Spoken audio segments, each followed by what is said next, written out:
Hello friends, હું સ્મિતા દેસાઈ ધોરણ 10ના લેક્ચરના યુનિટ 5 કે જે આપણે પ્લેઇંગ વિથ ફાયર સ્ટાર્ટ કર્યું હતું, આજે એનો ત્રીજો પાર્ટ આગળ વધારવા જઈ રહ્યા છીએ.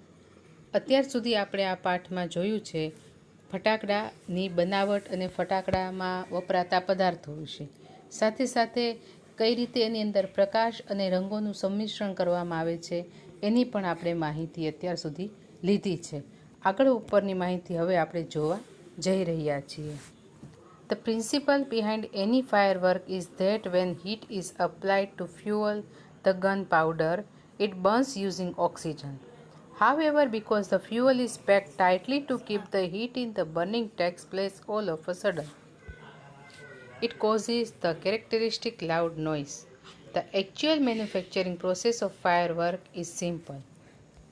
તમને અહીંયા કહેવામાં આવે છે કે કોઈ પણ ફટાકડાની બનાવટ પાછળનું એક જ સિદ્ધાંત કામ કરે છે, અને એ છે એનો ગન પાવડર, કે જેને સળગવા માટે ઓક્સિજનની જરૂર પડતી હોય છે.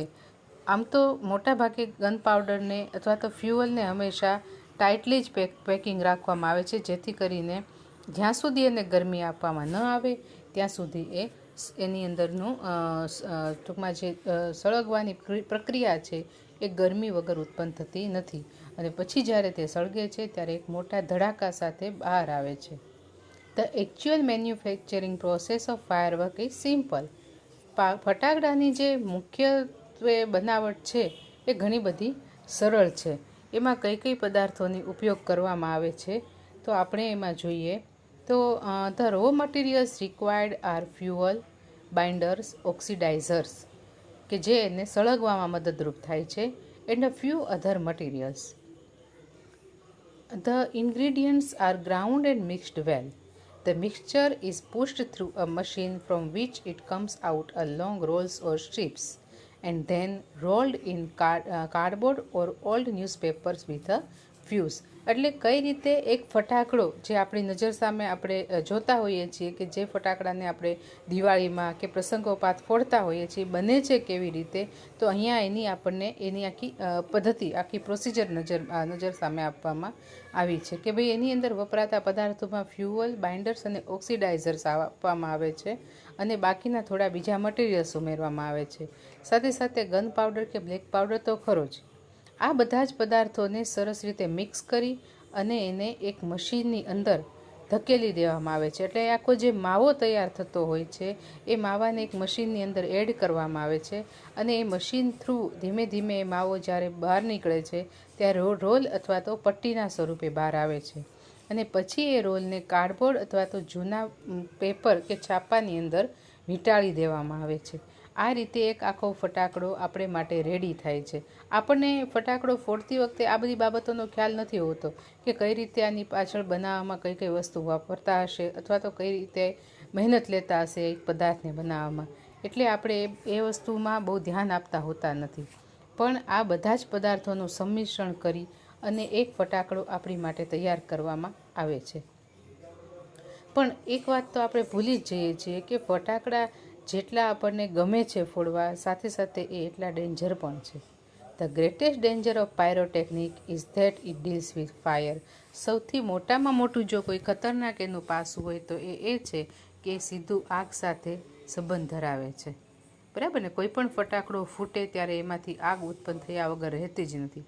તમારે કોઈ પણ જગ્યાએ આગ ઉત્પન્ન કરવી હોય તો માત્ર અને માત્ર એક નાનકડું આગનો તણખો પણ એક જગ્યાને આગમાં ભસ્મીભૂત કરી દેવા માટે કાફી હોય છે. એટલે આ પાયરોટેકનિક્સ કે જેની અંદર બ્લેક પાવડર યુઝ થાય છે એ ઘણું બધું ખતરનાક વસ્તુ છે. The industry is notorious for its accidents whether in the USA, Japan or India. દુનિયાના કોઈ પણ દેશ હોય, પછી અમેરિકા હોય, જાપાન હોય કે ભારત, આખી જે ફટાકડાની ફાયરવર્ક્સની જે ઇન્ડસ્ટ્રી છે એ આ બધા અકસ્માતો માટે કુખ્યાત છે. નોટોરિયસ એટલે કુખ્યાત. જેવી રીતે ફેમસ એટલે પ્રખ્યાત, તો ફેમસનું વિરોધી ઇંગ્લિશમાં નોટોરિયસ થાય છે, જેને આપણે કુખ્યાત અથવા તો બદનામ કહી શકીએ. બરાબર ને? બદનામ છે આ ઇન્ડસ્ટ્રી આવા બધા અકસ્માતોથી. ધો the mixture is stable, if kept cool and dry, it can catch fire if heat is accidentally applied through too much friction sometimes, or foam a spark or an impact. આમ તો એ જે પદાર્થ છે એને ઠંડી અને સૂકી જગ્યામાં જ રાખવામાં આવતો હોય છે, કારણ કે એને ભેજ રહિત જગ્યામાં રાખવા પડે. જો ફટાકડાને ભેજ લાગી જાય તો ફટાકડા ફૂટી શકતા નથી. ઘણી વખત આપણે કહીએ ને કે સુરસુર્યું થઈ ગયું ને હવાઈ ગયું ને એવું બધું બોલીએ આપણે, ખબર છે. તો એ બધા ફટાકડા એ સમયે ભેજ લાગેલા હોય એટલા માટે, એટલે એને એકદમ ઠંડા અને સૂકા જ વાતાવરણમાં રાખવામાં આવતા હોય છે. છતાં પણ ક્યારેક અકસ્માત સર્જાઈ જાય છે, અને ક્યારે સર્જાય છે જ્યારે એને અચાનક ગરમી મળી જાય કે અચાનક કોઈ નાનકડો તણખો એના પર પડી જાય તો મોટા પાયે મોટો અકસ્માત સર્જાઈ શકતો હોય છે. Scientists are looking for ways of making fireworks safer. વૈજ્ઞાનિકો આ જે ફટાકડા છે એની ઇન્ડસ્ટ્રીને અથવા તો ફટાકડા જ્યાં બનાવવામાં આવે છે જગ્યાને વધુમાં વધુ સેફ રાખી શકાય એવા પ્રયત્નો અને એવી શોધો અત્યારે પણ કરી રહ્યા છે. બાકી આવો એક પણ અકસ્માત છે એ કેટલા બધા લોકોના જીવને જોખમમાં નાખી દેવા માટે પૂરતો હોય છે. તમે જોઈ શકો છો કે આગ લાગવાથી કેટલું મોટું નુકસાન, જાનહાનિ તો થાય જ છે અને સાથે સાથે માલહાનિ પણ થતી હોય છે. In India fireworks are used to be imported from China. અત્યાર સુધી ભારતની અંદર ફટાકડા જે છે ચીનથી આયાત કરવામાં આવતા. During the second world war these imports were stopped and the safety matches producers of Sivakasi in Tamil Nadu began manufacturing fireworks for Deepavali. અત્યાર સુધી ચીનમાંથી જે ફટાકડા આયાત થતા એ બીજા વિશ્વયુદ્ધ દરમિયાન એ બધું જે આયાત નિકાસની જે પ્રક્રિયા ચાલતી હતી એને અટકાવી દેવામાં આવી, કારણ કે યુદ્ધના સમયગાળા દરમિયાન અન્ય દેશો સાથે આ બધી જે વ્યવહાર ચાલતા હોય છે એ બંધ કરી દેવા પડતા હોય છે. તો એ સમયે આ અટકાવી દેવામાં આવ્યું અને પછીથી ભારતની જ અંદર તામિલનાડુ રાજ્યના શિવાકાશી, કે જ્યાં પહેલાં બાકસ બનાવવામાં આવતી, એ જ શિવાકાશીમાં પછીથી ફટાકડાનો ઉદ્યોગ પણ શરૂ કરવામાં આવ્યો. અને ત્યારે તો ફટાકડા માત્ર દિવાળી પૂરતા જ ત્યાં બનાવવામાં આવતા. In 1992 the country used about 60 crores worth of firework and 60 to 70% of this came from Sivakasi.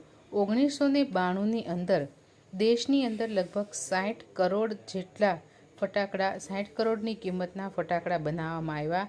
એમાંથી 60થી 70% ફટાકડા માત્ર શિવાકાશીમાંથી જ પહોંચાડવામાં આવેલા.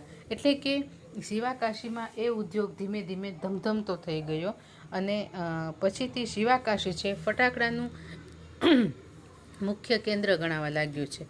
કારણ કે તમે ક્યાંય પણ ફટાકડાની વાત કરો કે ભાઈ ફટાકડાની બનાવટ ક્યાં, તો પહેલું નામ દરેક જગ્યાએ શિવાકાશીનું જ આવતું હોય છે.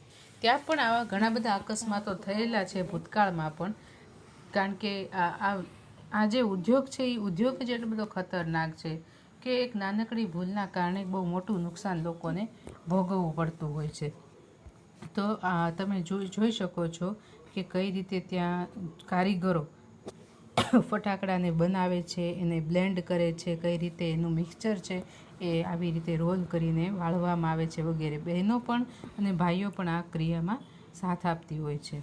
તો આપણે અહીં સુધી જોયું કે ફટાકડા ભારતમાં ક્યાંથી આવતા અને હવે ફટાકડા ભારતની અંદર ક્યાં કઈ જગ્યાએ બનાવવામાં આવે છે. તો આ 3 ભાગ સુધી આપણે આ પાઠ પૂરો કર્યો છે. હવે અંતિમ અને ચોથો ભાગ છે એ પણ તમારે સાંભળવાનો છે અને એને પણ સમજવાનો છે, જેથી કરીને તમને ફટાકડા વિશેની તમામ માહિતી તમારી સુધી પહોંચે. અને આ અત્યાર સુધીના લેક્ચરની અંદર કોઈ પણ કન્ફ્યુઝન કે કોઈ પણ પ્રશ્ન તમને ઉદ્ભવતો હોય તો you can ask any time to me and you can call me or WhatsApp me, because my every student has my have my WhatsApp number, right?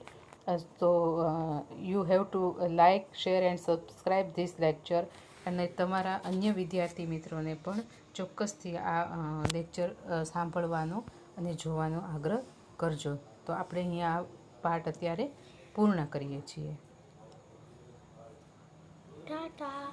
Done આવ્યું હતું ને, ડનનું ક્લિક કરે.